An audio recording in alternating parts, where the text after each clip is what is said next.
Being a cardiac sonographer means we look after people's hearts, but how well are you treating your patients?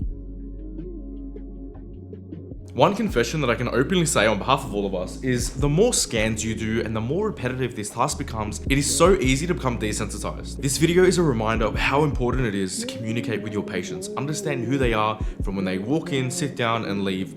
Yes, you can do a scan and you can probably do it better than me, but one thing that usually gets overlooked at time is how the patient feels when they walk out of those doors. When we see pathology, our thinking caps go on, we start scanning extra hard and hyper-focusing on the task ahead. Good job, well done, that's what we're supposed to do.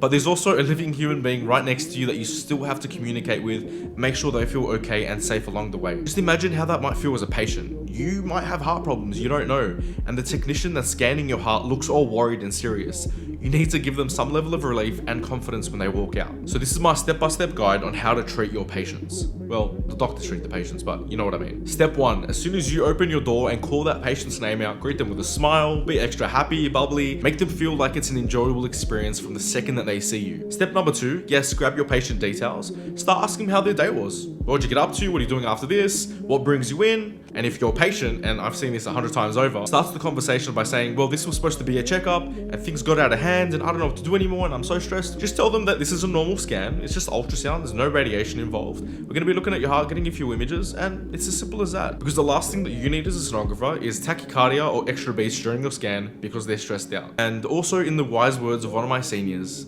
if you don't know what your patient does, a hobby of theirs, or maybe even their favorite meal when they walk out that door, you haven't done your job correct. Even AI asks questions these days. Step number 4, it's also just as easy to go from not talking at all to saying too many things. Remember, legally as a sonographer, you're not allowed to tell the patient anything, and that is the cardiologist's job. Because within 30 seconds of the scan, your patient's gonna ask you, oh, how's it looking? Do I still have a heart? But you cannot tell them information such as their ejection fraction, which wall segments are down. Even some patients who know their reports will say, hey, is my aorta still dilated? That does not make it okay for you to start divulging information that is still only for the cardiologist to report on. And the final step, step number 5, is patients are people too, but so are you. Burnout in a medical environment is so common and is more so common for us to bury it within ourselves because we're supposed to be treating people at the end of the day, right? We shouldn't be making about ourselves. No, you need to take care of yourself as much as you're taking care of your patient. And by association, also check up on your coworkers, see how they're feeling too. If you've experienced burnout, then so have they. And for those of you watching, I know you're probably used to content such as pathology, statistics, and new research and findings. I know.